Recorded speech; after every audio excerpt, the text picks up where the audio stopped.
it took a lot of work to get where we are. There was no one I could talk to about this stuff. No one else was doing it. This is not something you can Google. While I'm doing this, I'm watching kind of like my funds that I've put aside for school and everything are kind of, wearing out. So I have, for my entire life, since I was a teenager, treated the internet as one of the biggest social experiences of my life. It was a light bulb. It was a lightning strike where it's just like, oh, this is it. Like, you were made for this. But I wouldn't be in this position without thousands of hours of prep work over 10 years to get here. Ben Cassell, better known by the alias Cohh Carnage, is one of the most prominent figures on the streaming platform Twitch. But before broadcasting to tens of thousands of viewers, Cohh's journey actually started as an aspiring game developer by day and DJ by night. Through sheer will and a series of calculated risks, Cohh dropped everything to pursue streaming full-time, and a decade later now employs teams of moderators, developers, and producers. I sat down with Cohh to get a glimpse of his life beyond the veil of internet fandom, and as I'd come to find out, his ambitions far outgrow simply just streaming. This is Win Conditions.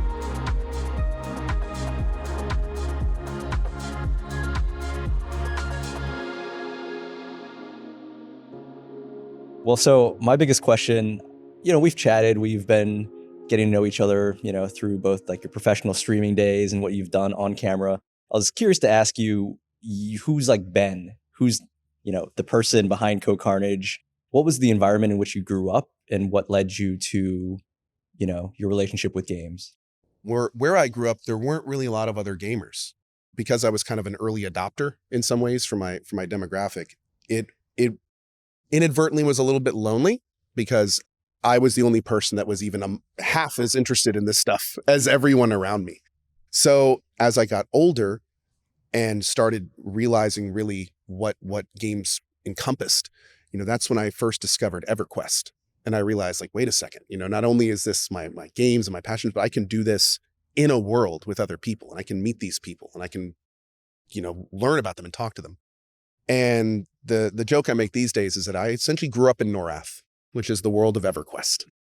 I have, for my entire life, since I was a teenager, treated the internet as one of the biggest social experiences of my life. And it's one of the reasons these days when I'm streaming, it's the whole thing is so collaborative, because one of the things I've done for my channel these days is kind of modeled it after the old school chat rooms I grew up in.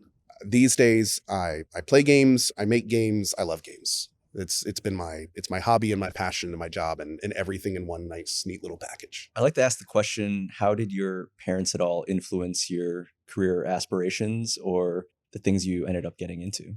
My parents were hard opposites in that regard. My father was the kind of like the very respectful, speak softly, carry a big stick kind of person. You need to go to college, you need to get that degree. Games are not a career. You need to do something realistic. Like I want to make sure you are prepared for life. That was my father. My mother, on the other hand, was very much into follow your own path, make sure you're happy, follow your passions, do what you want to do. And it's interesting because growing up in that dichotomy has taught me a lot about how I treat my kids these days, and which one to listen to and when, and how both sides are very important. You just need to manage them. So I was kind of at the middle of this vortex growing up when I saw the first opportunity where it's like, okay, maybe I can go back into this. Maybe I can really commit to this. I took it. And that first big opportunity was going back to school after leaving my IT job in my late 20s for game development. I wanted to make a game, so I went back to it. And during that early time at school is when I found Twitch.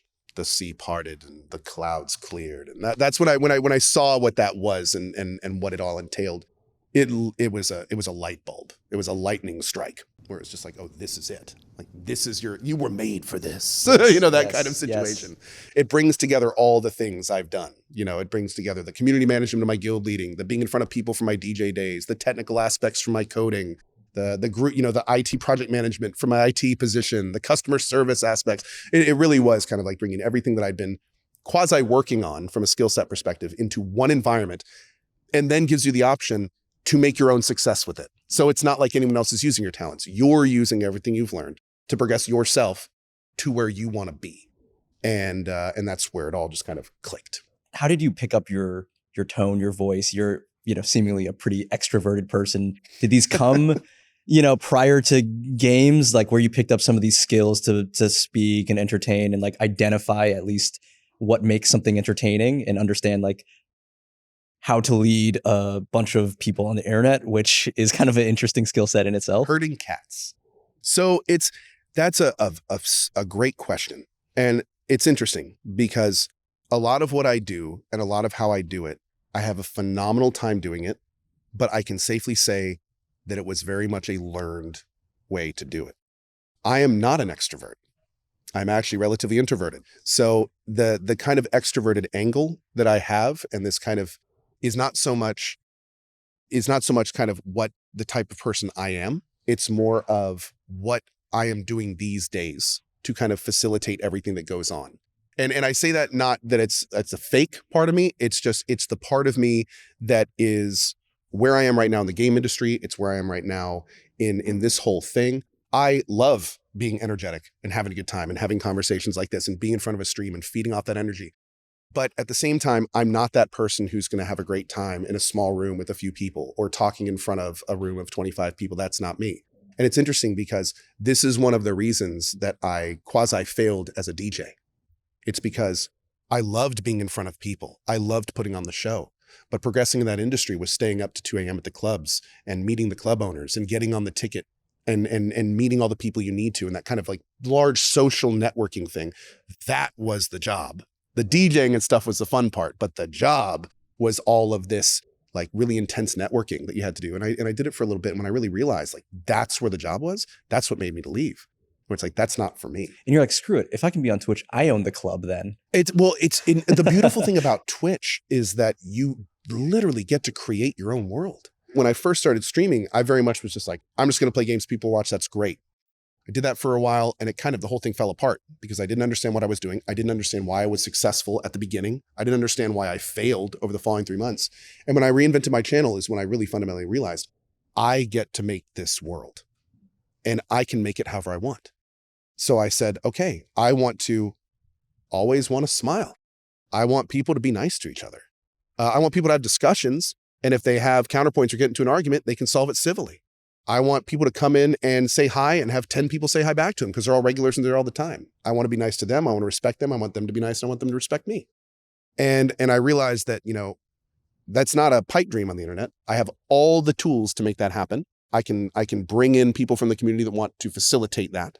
And that's what I've been doing for 10 years. And now here we are 10 years later. And I'm one of the largest moderated chats on Twitch.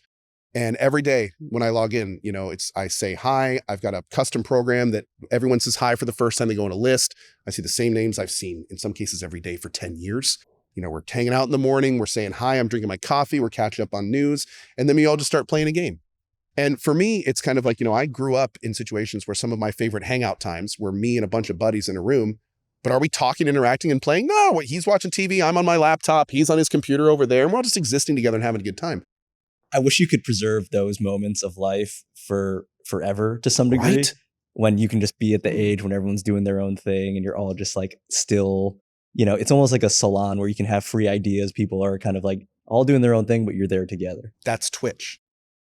We're all doing our own thing in our own rooms, but at the same time, we have this connective material that's holding us all together. We can socially interact with each other whenever we want. We have numerous mechanisms, ways to play with each other. If you want to talk on Discord, if you want to bring up a specific thing, if you want to friend certain members, we essentially are trying to recreate that in a virtual space, but in not so much of an elastic kind of physical restraint way, more of just like a loose concept way, where it's kind of like, we want you to feel like you have this community there all the time, that if you ever want to just drop in and say hi, you can. And then most importantly, it's kind of like you always have a place to be if you want to be somewhere. And if you don't, that's fine. I often think about the early chat rooms, the early internet games, the kind of chaotic, but still very,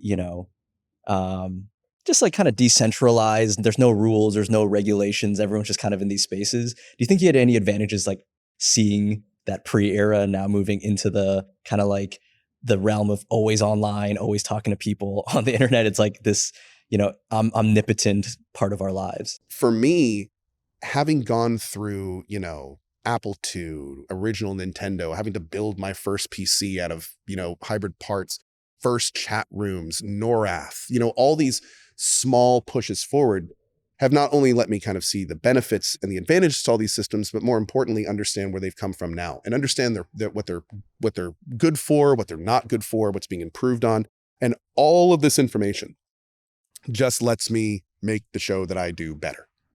And it's incredibly helpful. What was your like inspiration as far as people that you were looking at? Like, was there anyone that helped you in that journey, or anyone that you looked up to as this person, or, you know, behind the scenes or on screen was like someone that is doing it in a way that I want to be? So the big thing for me is when I first heard about Twitch, I thought it was like a complete esports thing. Thought it was League of Legends and Counter-Strike and that kind of stuff. So years later, not years later, a little bit later, when one of my guildies was like, hey, there's this game called Defiance out, will you stream it? And I was like, what are you talking about? And he goes, no, I know you have Defiance. And I want to see it. I want to see if I want to buy it. So can you stream it and I'll watch it and then I'll decide if I want to buy it. And I was like, yeah, I get it. How do I do it? So, I downloaded OBS, got the whole thing set up, started that whole thing. People started coming in for my guild. I had like 10 viewers. I'm talking to them. Oh, this is kind of cool. I'm playing the game, talking to my guildies. They can hear my voice. That's fun. Didn't even have a camera.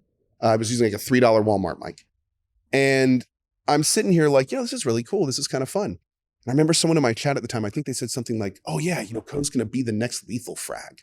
I was like, who? Frag, yep. I was like, who's that? So at that one of the first couple of days I kind of logged off and I was like, let me really look around. Let me see what this is. And then that day I found like Towley and Dan's Gaming and Lethal Frag, because that was the first channel I went to. Someone kind of mentioned him. And I realized like, wait a second, I had like, I think 40 people watching me. This guy has 3,000 people. And then I was like, I remember at one point, I think I typed to one of them, I was like, is this your full-time job? Like, do you do this all the time? And I believe it was right around the time that Frag was doing his 2-year challenge. And he was like, oh yeah, I remember streaming that. like every day for 2 years. It's going good. And that was the moment where I was just like, oh, like this exists. This is real. It's not just esports. Like I can do this. And that was when that started kind of like, it was interesting because I inadvertently at the very start of my Twitch career had a huge amount of success. I had 250 viewers at the end of my first week, which is unheard of. And I had no idea why I was succeeding so well at the time. I thought I won. It's like, oh great, this is my job now, everything's good. And the next 3 months were spent every day having less viewers than the day before, until eventually on the last day I was playing my favorite game, Deus Ex, to like 27 people. I streamed for about 14 hours straight, and I lost followers throughout the stream. So at that point I was like, okay, well, this whole thing fell apart. It's not going to work. So I have two options. I either need to move on, kind of like I had done, focus back on my game dev, do all that kind of stuff, or I need to fundamentally change my approach to this whole Twitch thing. Because a lot of people say, oh, to succeed on Twitch, you just get lucky. Well, no, you don't just get lucky. You just get lucky when you got successful and you don't understand why it happened. That's why you got lucky. But if you had understood the situation, is it luck? No, not really. You're just being smart about it. I have done that hundreds of times over the last 10 years. I identify a game, I identify who's going to stream it, I identify where I need to be and when I need to be to take advantage of that, where I need to be on the positions, how long I need to be on beforehand, all that stuff. And you position your channel so you are in the best position to get those new viewers. And, the first time you do that, you go from 100 to 300 viewers. Then it's 300 to 500, then it's 500 to 1,000, 1,000 to 1,200. And you just slowly work your way up. Also, thankfully, I'm in a position these days where I don't have to do it as much because I'm fortunate enough to be able to turn on my stream and instantly be in the top spot. So I don't need to do a lot of that prep work that I did before. But I wouldn't be in this position without thousands of hours of prep work over 10 years to get here. It's interesting to talk about the Dan's Gamings or the Towleys. They're still around, and they're still, almost a decade and some years like into what a streamer is. There is something to say about this preparation, this mentality of, connecting with audiences that can actually sustain a career in streaming for a long time, not just, oh, hey, Fortnite came out, I'm a good Fortnite streamer, creator, and then when the game's away, it's like, oh, well, there wasn't any kind of surrounding business around this, and once the game is no longer there, then there's nothing that can translate to the next thing. Yeah. So I think that progression is kind of the first generation, not only of, what we talked about, kind of like games and the audiences and how you've grown up into this industry, but also this subgenre, the sub industry to make money of streaming, which is now going through kind of like its first generation and now finding its kind of like second arc, if you will, Yeah. in the newer streamers. What I tell people is when you're a streamer, your natural movement is natural attrition. Every day you stream, less people are going to be there to watch. That's just how it works. People have lives, they have whims that come and go. Maybe they just lose interest in Twitch, maybe lose interest in gaming. So as a streamer, our community is constantly atrophying. So when you see a streamer like Dan's Gaming, who has been around for longer than me, and he has not only the same numbers, but he is constantly slowly going up, that's the kind of situation where it's like, not only is he doing well, he's thriving. Like people like that are thriving. A lot of people also don't understand when you see a streamer at the same amount of viewers for 10 years, they're doing great. It's not a situation where it's like, oh, they aren't growing. Oh, they've fallen off is the big popular term. No, they're doing great. Because if things were going as they planned, they just would have been doing this for the whole 10 years. But no, they're holding on. People keep coming back. They're getting new viewers to replace the people that are leaving. So it's kind of messes with your mind sometimes as a streamer to not see growth, but to understand the metrics is huge. It's one of the reasons I try to preach to streamers. There's this kind of streaming cultural thing where it's like good not to look at your numbers. Don't look at your viewers. Don't look at your subs. Don't look at your followers. Ignore those and just put on a good show. My counter argument to them is, don't do that. That's a Band-Aid.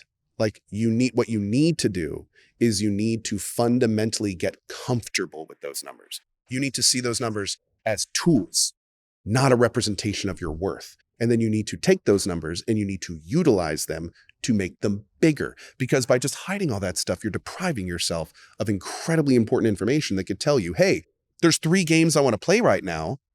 One of them is doing really well on Twitch. The one I'm playing now is really not, but I'm not looking at my numbers. So even though I have a great time playing that other game, and if I switch now, I'd be on the top of the directory and get all the new viewers for it. I'm not looking at my numbers. So I don't know that I'm getting 50% less than my average playing this right now. So it's this interesting situation where it's like there's this weird thing where it's like you will do better if you kind of ignore it, but the goal should be a step further. The goal should be, sure, if you have to do that, but understand you're not at the end of your journey. The end of your journey is when you are fundamentally comfortable with all of the stuff you really can't control around you. And more importantly, figure out ways you can control it if you really want to.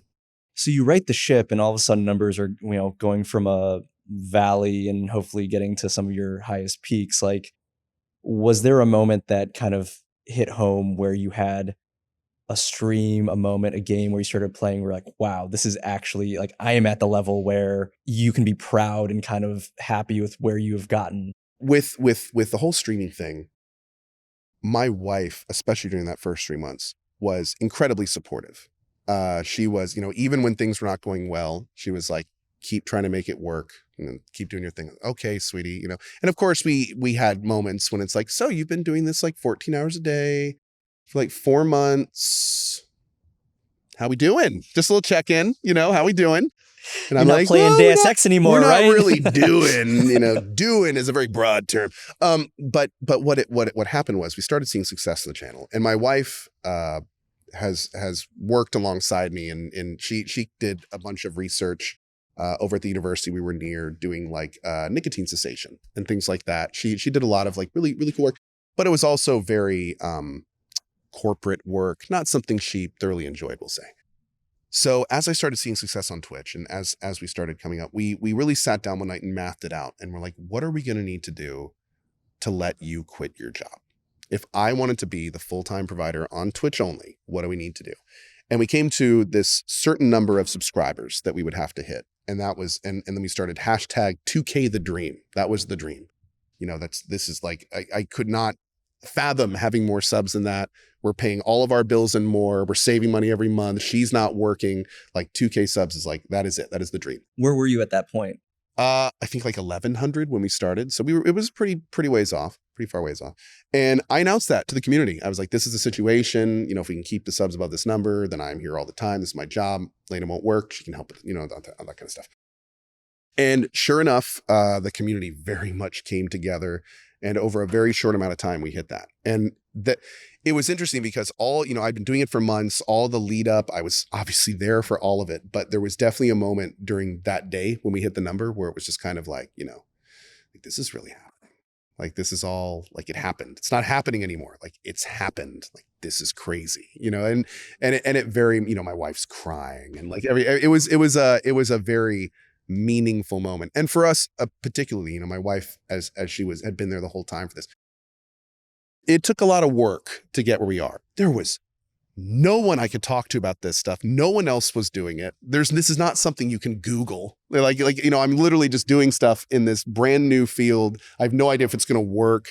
No one else is working on it. So it was kind of scary at times, especially considering that while I'm doing this, I'm watching kind of like my funds that I've put aside for school and everything are kind of, wearing out. So it was a very cool, meaningful moment. And I did kind of realize at the time, like, okay, this is it.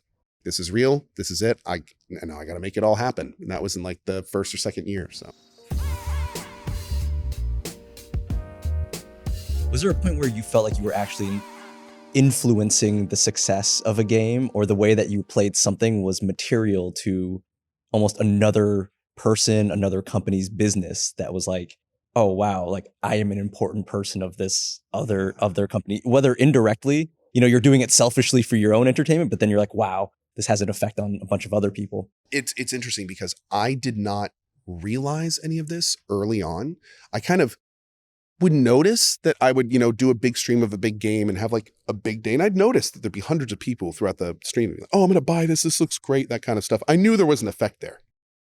What I didn't realize early was how meaningful that effect was to people's bottom line, how there were forces that wanted to grow out that in the forms of sponsored streaming and things of that nature. I didn't really connect any of that.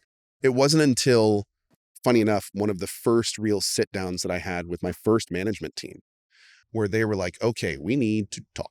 Like, you need to understand like what this situation is, how you fit into it, what's really going on, what other streamers are doing in terms of like how much income they're getting, why they're getting that much money, things like that. And it was a great eye-opening experience that made me kind of realize like, okay, there's a whole industry that is bubbling right below the veneer of streaming, this entire promotional PR industry. It really did. Like I had my blinders on and was kind of working so hard at what I was doing that it really did take someone coming up and being like, dude, you need to like realize the situation. Like, think about what you're doing. Know your worth. Know your worth.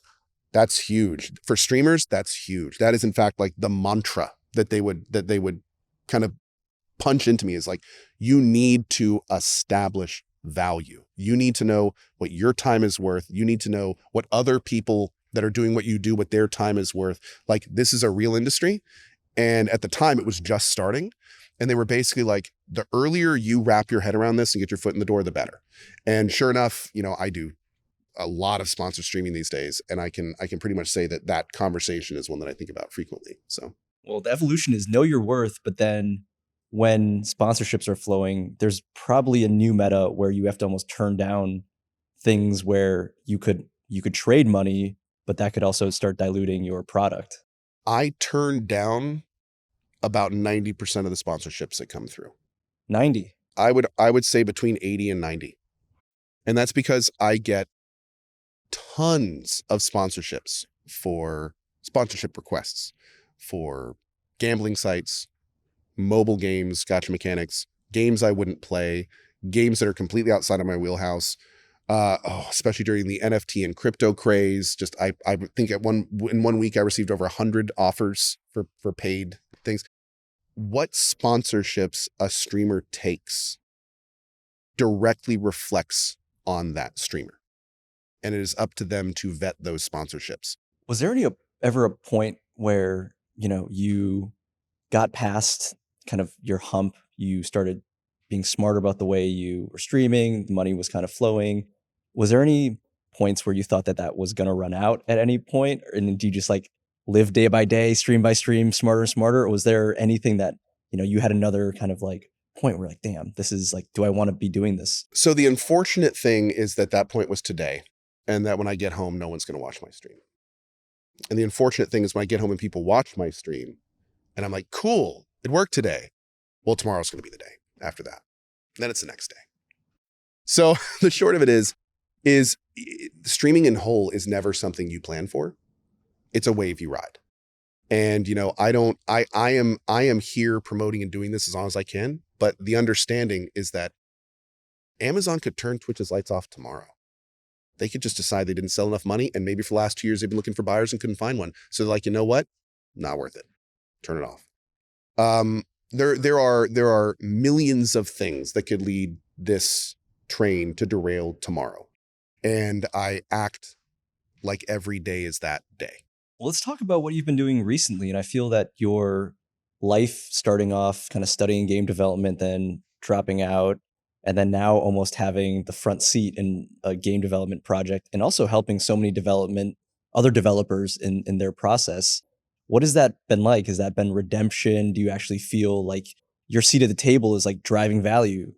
For those that don't know, very early in my streaming career, I'd actually been working on a game project privately. And it got to a point where the person I was working with, the person who was controlling the team, was like, hey, we need to get funds. So I did a whole Kickstarter. We raised $180,000 on Kickstarter for my game. And it was great. And, gave all the money to the dev team. And I'll save you all the details. But 2 years later, they come back to me after missing multiple milestones I would be assured that we would hit. And they basically said, we either need like a giant another influx of funds or to do another Kickstarter. And at this point, I was kind of like, man, these are the funds of my community. I'm not going to ask them for more money. And they were like, well, we have to shutter the project. And sure enough, that's what it was. My first game dev project ended in failure. Turns out making games is hard. Not that uncommon. Weird, right? I feel like the real, for me, my personal redemption will be when the project I'm working on now, Emberville, gets to 1.0. And it is the awesome, meaningful, fun experience that we are on track to make it. That's when I have delivered the final version of a fun, awesome project that is going to add to the game library that people are playing. That's when I feel like, okay, I can breathe now. That's the dream. I think right now you touched on it a little bit, entire PR budgets are being essentially dumped, sometimes like 100% into budgets towards creators, streamers, YouTubers, TikTokers.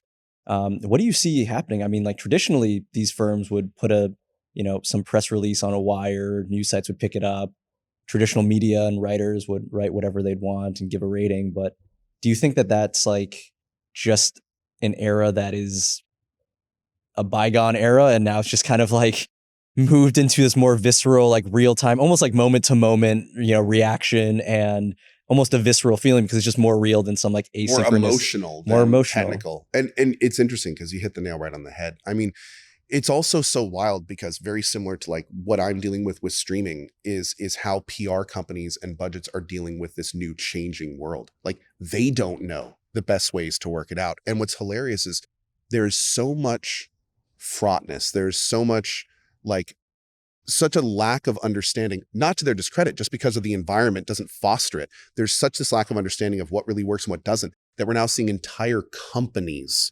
rise up to be like, let us use AI to show you how to do your job properly, which is basically what we're seeing. I mean, they're like, we'll monitor everything all the time and we'll tell you the best place to spend your money and how to spend it and where the value is and that kind of stuff. And it's like, when you need entire companies to tell you how to do this properly, and it's literally been your job for the last 20 years to do this, like that should tell you this environment is something violent. Like it is a very new world and no one knows how to navigate it properly. And the thing is unlike traditional iterations of this, amorphous world I'm talking about, we're just now starting to see entire industries change on a dime in ways that weren't even considered 20 and 30 years ago. So we have all these archaic, entrenched systems that have been the go-to for decades and decades, centuries in some cases. And in months, we're seeing that get flipped on its head. It's so interesting to be in this profession and constantly see that, it's not only all changing, but it's always new. It never gets old. Like it's always in flux. As someone who plays games, hundreds of games, like hundreds and hundreds of games a year for a job where you need to make it into an entertainment product, a show, if you will. how do you look at incoming opportunities? And do you have a sense of like, this is just immediately a no, this game just on paper doesn't sound like it's got the components of something I'd even be interested in? Like, where do you see, you know, your taste or your kind of like perception playing a role in how you choose or how you look at success or failure in games? What I've boiled it all down to for streamers is we essentially have a triangle. And on one point, it's what game do I have fun playing? And then the second point is how is this going to be for my channel? And then the third point is getting to the position I need to influence, to have any influence, is that outside of my realm? Like, how much do I need to work to get to a point where this would actually be beneficial to me? And as a streamer, it is your job to get in the exact middle of that triangle every time. That's the goal. Because the thing is we're in this very interesting position where we're not actors. If we're not having a good time playing a game, a lot of times our community will know before we do. And if a community is telling the streamer, you don't look like you're having very much fun, that's a quick recipe to not being something people want to watch. You don't really want to watch someone not enjoy themselves, unless that's their thing, which is fine. There's raid streamers out there that, I can't, that's cool. But for if you're streamer, if you're in a community and you like that streamer, you want to see them enjoy themselves. And the goal for me is to find a game I really enjoy and want to play, that I know is something that people want to watch, and that I can, for me personally, that third point is that I can play at 8 a.m. ET in the morning. That's my triangle. And that's how I pick a game. And I just do that over and over and over. And it's been all right. I don't think a lot of people do the research to actually see, is this individual like an audience member of our game, or do they even match, the goals that the developer's looking for? I think you're absolutely right. And I think it's kind of interesting because a big part of Twitch PR Twitter that a lot of the people that work at PR companies talk about and are frequently chatting about is how wrong a lot of times they can be at picking like the right game for the right person at the right time and stuff like that. So it's a huge deal.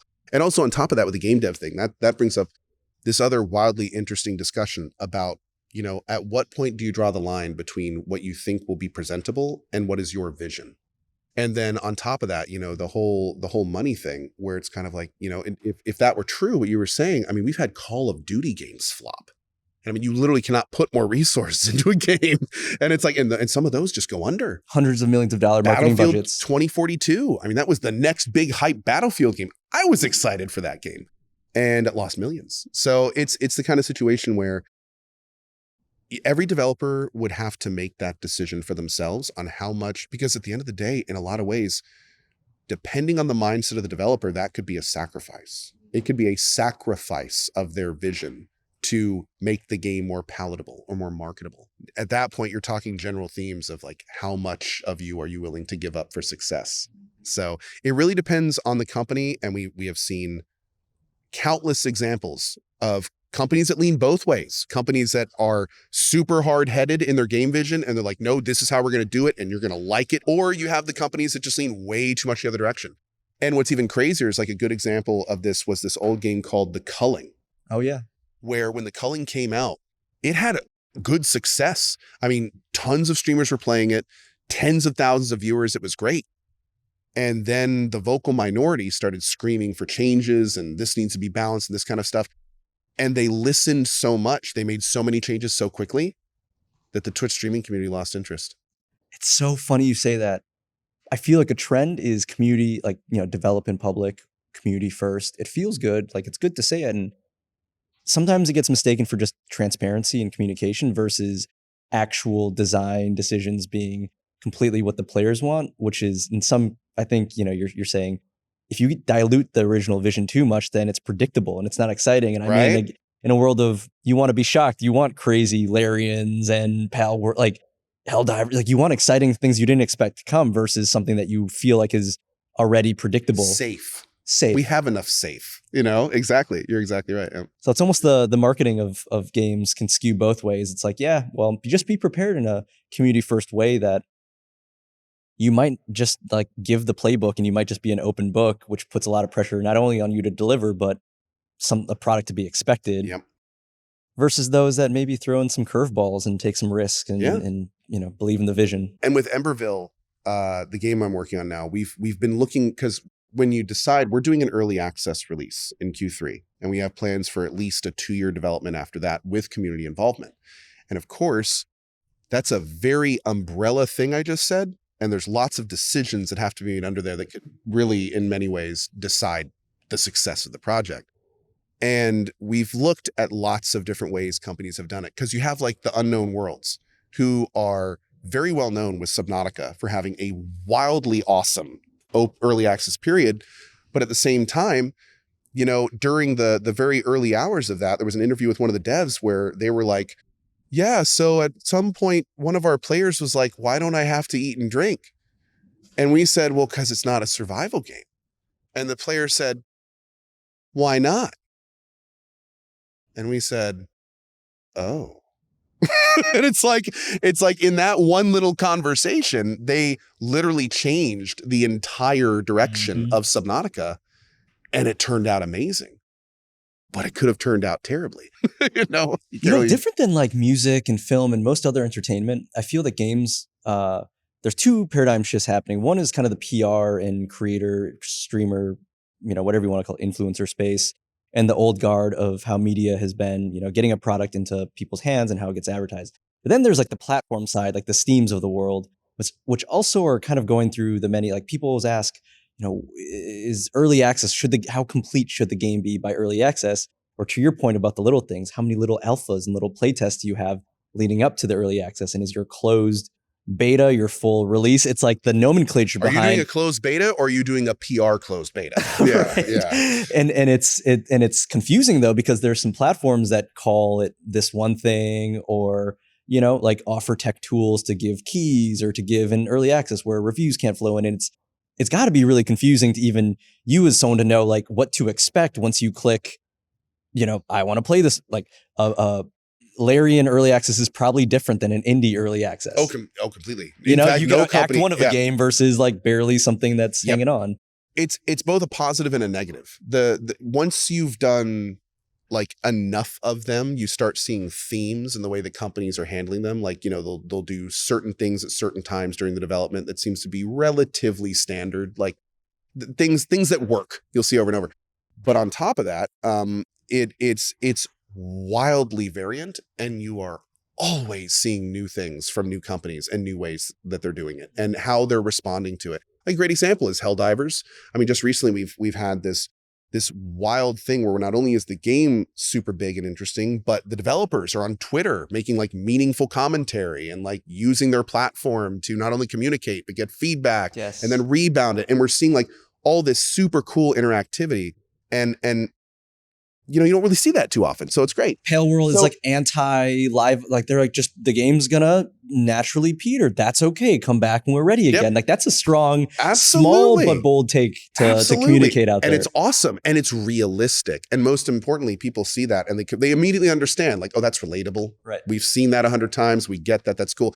So it's interesting. So that we have the negatives of really never knowing what to expect, of no one really understands the situation. They all kind of cater it to their own needs. At the same time, we do have the positives where there are no norms, and we do keep seeing all these interesting new things, and you never really know what to expect. And in some ways that makes you pay more attention, because there's so few buckets that you can nice and easily sort each dev into, that especially now that I'm a dev, I'm going like, oh, what are you doing differently? It's good to be chaotic. It gives you it's great to be it's like chaotic. Either you fall into line and try to understand what everyone else is doing, but be second, or you just create a new paradigm. I mean, you were telling me Dragon's Dogma and the character creator, just like that's the slice that, was like dropped early, and that's what you can play around with, but that's not the full like. Absolutely not. And and see, it's stuff like that is so interesting, because we had Baldur's Gate 3 and their whole bear experience, and watching that filter through media and everything, which was phenomenal. At the end of the day,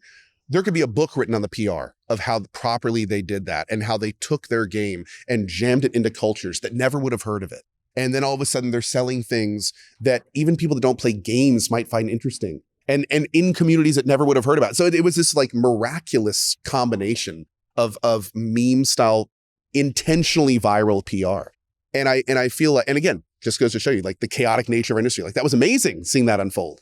We actually got to have Sven on the talk show that we do recently. Oh, amazing. And we were talking to him like, was that intentional? Did you mean to do that? And he kind of goes, we had ideas. Like we never knew it would get as big as it did, but we had ideas. And it just kind of goes to show you like they thought about that. Like this wasn't some random, haha, this is going to be funny. Like somebody was like, dude, this is going to be big. Like we're going to have like some taboos like right next to each other. And like, this is big and this could go somewhere. Right. And you had the guy in the room that was like, yeah, but are you sure? Bear's gonna with, you had the guy that did that. But at the end of the day, it's like, yeah, and it was brilliant. And then on the inverse of that, I feel like the Palworld, Pokemon with guns was kind of this like, well, sure. Like, did they know that they were putting a game with creatures and firearms like into the game? Sure. But did they know the effectiveness of the 3 words Pokemon with guns would be born and adopted? Whether or not to their, premeditated idea, I don't know. And here's what's even more interesting. So Palworld is like a cake with like a delicious frosting on top. And here's the thing, bear with me. So most of the time when you have that delicious Mimi frosting, the cake is rancid. Like you have like the meme games, right? Oh, Pokemon with guns. That's funny and everything. You play it and you're like, okay, that was good for a few minutes. I'm moving on. But Palworld is the delicious frosting on a delicious cake. Because what a lot of people don't understand is Palworld's a great game. It's a great game. It works. Like everything connects. Like I play hundreds of games. Palworld's a solid ass game. And that's one of the reasons it's so successful is because it combines the memey attractiveness. It baits the hook. But then when people actually get caught, like me, they're going, okay, I'm going to try this game, but seriously, this is a joke. I'm going to be playing this for 5 minutes. 20 hours later, okay, I need that guy over there. I need 2 more of those guys. That guy needs levels. I need that guy on this guy. Oh, that guy's in the house again. Let me bring him down. I need to rebuild that. And it's like all of a sudden, it's the meme instead of being the content was the hook. And that's when the project is special. The project is when you actually have the meme gets the attention, but attention is fleeting. You need something that will actually entice them. So that's the beautiful combination. Same with Baldur's Gate. That's like, I think that's when it goes supersonic. Yeah, exactly. Same with Baldur's Gate. They see the bear stuff. And then I'm not interested. I'm not interested in CRPGs. Like, sure, I've heard like Disco Elysium, all these things. Like, yeah, whatever. And then I'm like 300 hours in. Yep. I'm like, what did I do with my life? And then it's like, wait, I can do whatever I want in combat. and wait, now that I think about it, everyone can be nude when I come back to my home and base? Of course, the first thing a lot of people thought is, can I just do that to anyone in the game? But again, and here's the thing: you start asking questions. Yeah. And the thing is like with most meme games, you ask all those questions and then maybe you actually play the game and it's just like, okay, none of this is real. It's just a joke. But then you have the Baldur's Gates and you have the Palworlds where you start asking these questions and then you go and play the game and you're like, oh, like all these answers are good. Like, I like this world. Like, this is a real product. This is fun. And all of a sudden, there goes 100 hours. It almost makes me think that there's many good games out there and some that you see that are commercially successful to some degree. I'm nonstop playing Balatro right now. So fun. It's a good game. I wonder if there was like a meme frosting to put it your way on top of all of that. It's like organic, like people are talking about it and it's getting sales. It's like, I think it just crossed 1 million downloads this week. Insane. But if it had that little frosting on top, what if a clown was delivering like someone's stabbing a clown or something? You're like, I don't know, it's a cool clown death on Twitter. Like that's got me interested. If they could have brought that to like 5 million sales or something like that. It just makes me think about the meme tactic on top of something good. Yeah. Would Helldivers be there without democracy? That's the question you're asking. Yeah. Like it's this really interesting like what if thing where it's kind of like, I almost guarantee you that it would be. Like I almost promise you if there was some crazy over the top side to Balatro that more people would be playing it. Because here's the thing. I started playing Balatro for the first time on the plane over here. It's a damn good game that isn't doing much outside of what it does. So it's like, if it did have that extra angle, like absolutely, it could probably be big and weird. But see, it's interesting because this goes directly back to what we were talking about earlier in our discussion about when do you make the decision? How much of yourself do you want to give for success? And it's interesting because in a game like Balatro, like you have to think, we've got this really great game. All these mechanics are fun. People are going to love this. Do we need to put a stabbing clown in it? Like, it comes to this point where it's kind of like, how far do we need? Like, what do we do now? Clown sex? Is that the next big thing?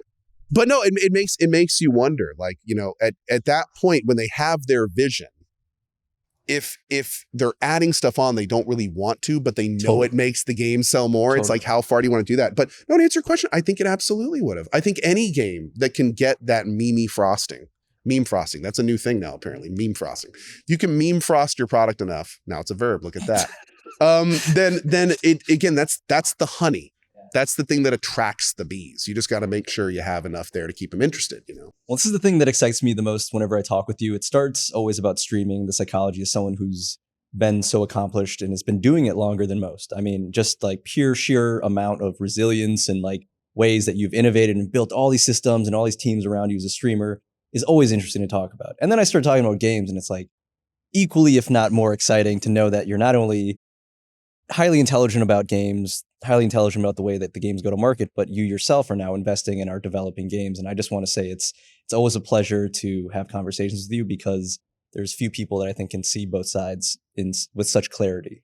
I really appreciate that. Thank you. And it's, it's important to mention at this point that especially my streaming career, my game dev career, even with A16Z, I mean, I'm standing on the shoulders of giants with this stuff. I mean, I'm in some ways, pioneering the Twitch stuff, but everything I do is with the help of teams. I have a massive, amazing team that helps me on Twitch, countless amazing connections at A16Z. My management team helps all of that. They're the ones that connected me with my game dev team. So it does take a village in a lot of ways. But I mean, what's been great in this journey is the realization that there is a village. Like there is this thriving kind of connected game dev amalgamation that is always willing to bring in new people that want to be a part of it. And it's been fascinating and just fantastic kind of discovering that world. Well, you said earlier on with your streaming, at least, like if you build it, they will come, and that ended up not being true. But I think in some other ways, like you yourself have built a lot of systems around you where you've built it and people have just naturally